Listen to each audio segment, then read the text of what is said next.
Good morning to one and all.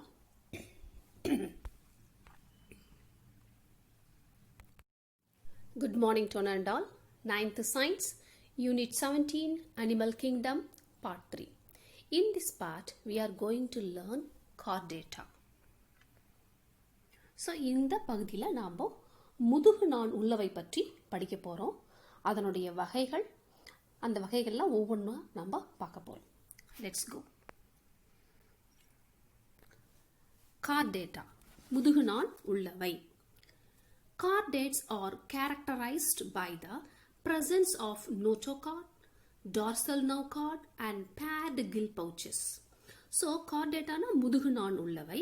இதனோட முக்கிய சிறப்பு அம்சம் என்ன அப்படின்னு பார்த்தீங்கன்னா, என்ன ஒரு கேரக்டர் அப்படின்னு பார்த்தீங்கன்னா, முதுகு நாண் இருக்கும், நோட்டோகார்டு இருக்கும், முதுகுப்புற நரம்பு வடம் டார்சல் நர்வ் கார்டு இருக்கும், இணை செவில் பைகள் காணப்படும். ஸோ இதனுடைய முக்கியமான character. Notochord is a long rod-like support along the back of the animal, separating the gut and nervous tissues. So இந்த நீண்ட கோல் போன்ற அந்த முதுகு நாண் இருக்கு இல்லையா, ஸோ இது என்ன பண்ணும், இந்த உயிரியோட முதுகுப்புறத்தை தாங்கி இருக்கு. ஸோ அது என்ன பண்ணுன்னு சொன்னாக்கா, உணவு பாதையும் நரம்பு திசுவையும் பிரிக்கின்றது. Okay, all chordates are triploblastic and coelomate animals. எல்லா கார்டேட்டாவும் மூவடுக்கு ஜெம் லேயரை கொண்டது. நம்ம பார்த்தோம் இல்லையா, எக்டோடம், மீசோடம், எண்டோடம், இது 3 அடுக்குகளையும் கொண்டது. சீலோமேட்ஸ் உடற்குழிகளை கொண்ட விலங்குகள். ஓகே, ஸோ கார்டேட்டானா முக்கியமான கேரக்டர் என்ன இருக்கும், நோட்டோகார்ட்ஸ் இருக்கு, dorsal nerve cord and paired gill pouches அதெல்லாம் இருக்கு. சரியா? ஸோ இது எல்லாமே triploblastic and coelomate animals. So இந்த Chordata further divided into 2 groups, Prochordata and Vertebrata. So Prochordata and Vertebrata. So அது என்னன்னு இப்போ பார்க்க போறோம்.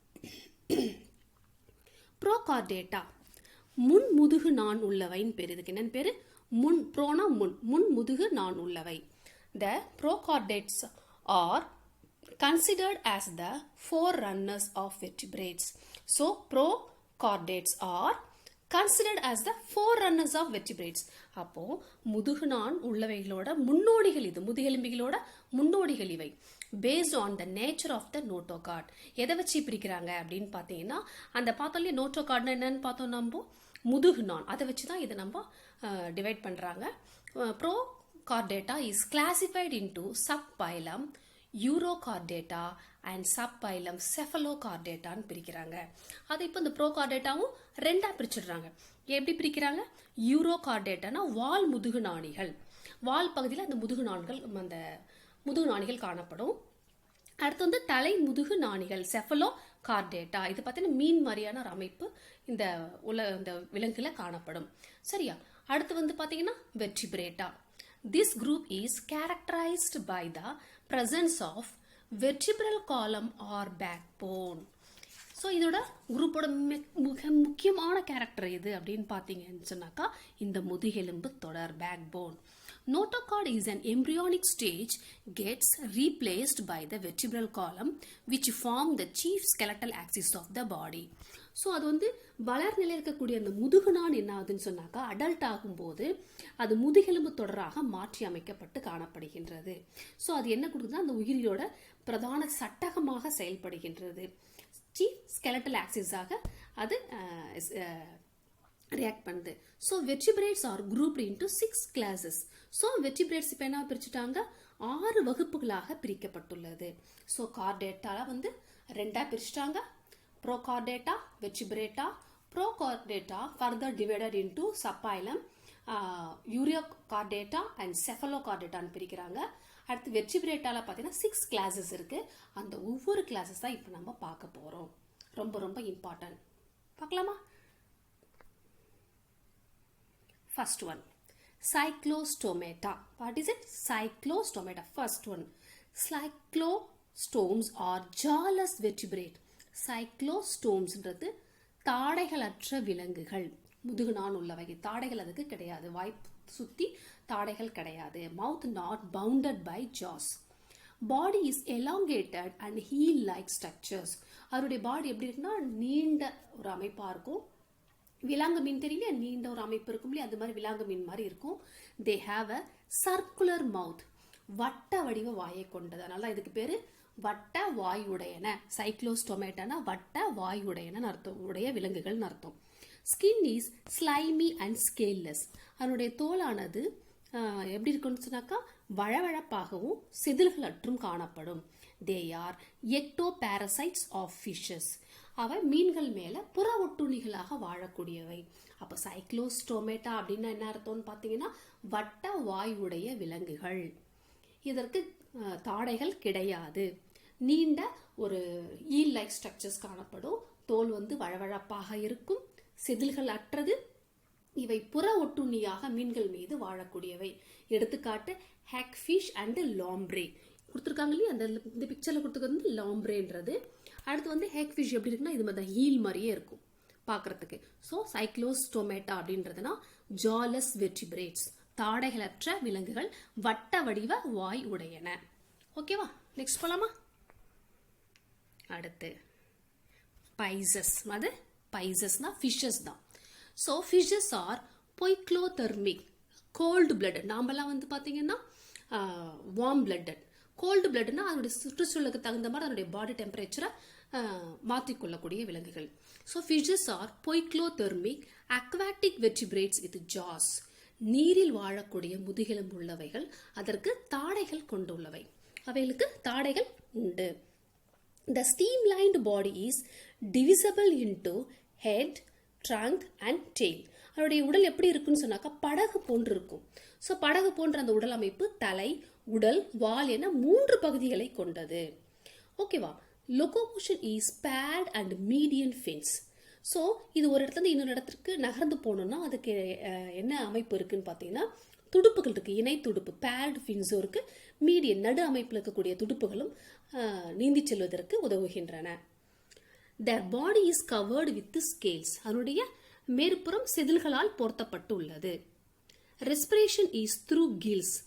அப்போ சுவாசம் இதுல செவில்கள் மூலம் நடைபெறுகின்றது. The heart is two-chambered with auricle and ventricle. இங்கு இதயமானது 2 அறைகளை கொண்டது, auricle and ventricle. There are 2 main types of fishes. 2 முக்கியமான மீன் வகைகள் உள்ளன. First one, cartilaginous fishes. அதாவது குருத்தெலும்பு மீன்கள் அப்படின்னு பேரு. cartilaginous fishes with a skeleton made up of cartilages. இப்போ நம்ம காது, அந்த மூக்கு மடல்லாம் பார்த்தீங்கன்னா காது, அந்த மூக்கு முன்னாடி இருக்கு இல்லையா, ஸோ அதெல்லாம் பார்த்தீங்கன்னா ஃப்ளெக்சிபிளாக இருக்கும் அந்த போன். அதுதான் நம்ம என்ன சொல்கிறோம், கார்டிலேஜஸ் போன்ஸ்ன்னு சொல்கிறோம். ஸோ அது மாதிரியாக அந்த எலும்புகளால் ஆக்கப்பட்டது தான் சில ஃபிஷ்ஷுகள். இன்னொரு டைப் வந்து bony fishes, skeleton made up of போன்ஸில் ஆக்கப்பட்டது. ஸோ அது எக்ஸாம்பிள் கார்ப்ஸ் அண்ட் மல்லட்ஸ்.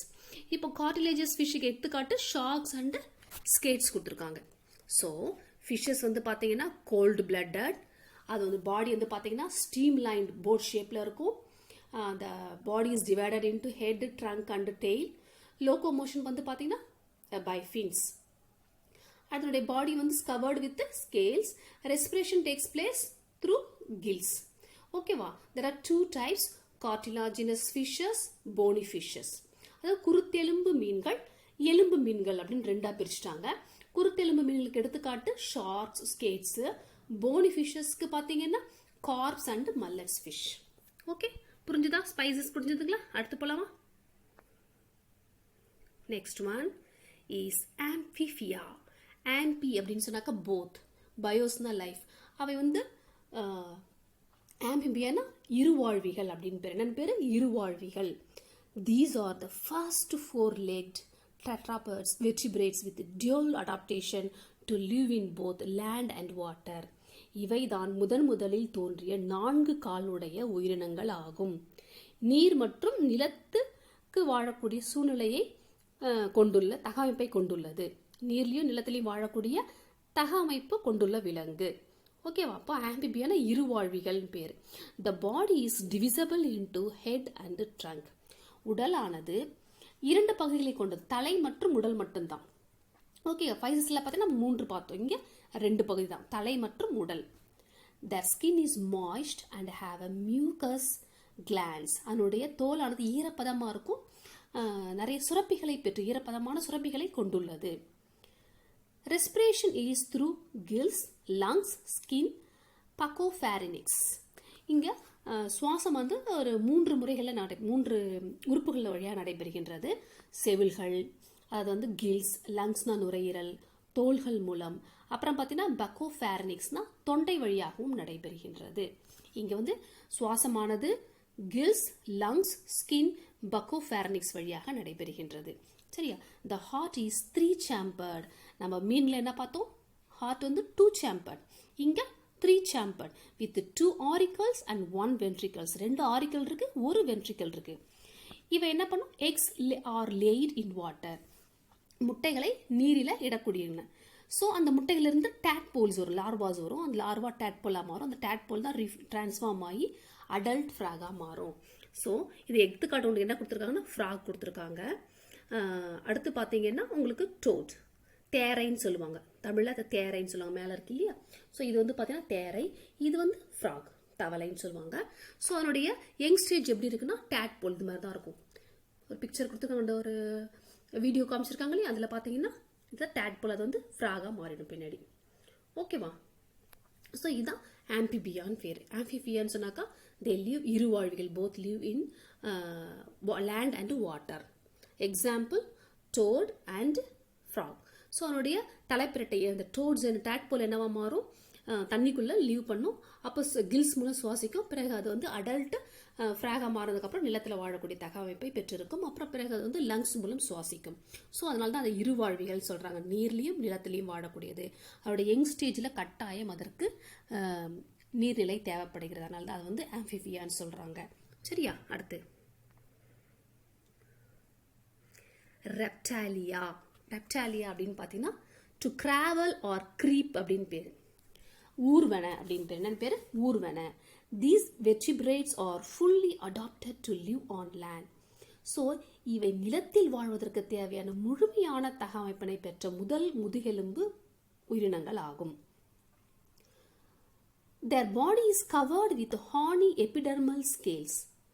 தோலின் மேல்புறத்தில் சொரசொரப்பான முட்கள் போன்ற செதில்களை கொண்டுள்ளது. Respiration is through lungs. இங்கே சுவாசமானது நுரையீரல்கள் மூலம் நடைபெறுகின்றது. The heart is 3 chambered with an exception of crocodiles which have 4 chambered heart. Most of the reptiles lay their egg with a tough outer shell. அப்போது இங்கே heart, இதோட இந்த ரெப்டாலியில் பார்த்தீங்கன்னா ஹார்ட் வந்து 3 அறைகளை கொண்டது தான். ஆனால் கொர்க்கடைலில் மட்டும் 4 அறைகளை கொண்டுள்ளது. சரியா? கொர்க்கடைலில் 4 அறைகளை கொண்டுள்ளது. இவை என்ன பண்ணும்? எக்ஸ் முட்டையிட்டு புதிய உயிரினங்களை உருவாக்கும். அதனுடைய அந்த அவுட்டர் கோட் ஷெல் வந்து பார்த்தா கொஞ்சம் டஃப்பாக இருக்கும். எக்ஸாம்பிள் என்ன கொடுத்துருக்காங்க? கெலோட்டஸ் வந்து பார்த்தீங்கன்னா ஓனா அப்படின்னு நம்ம சொல்கிறோம்.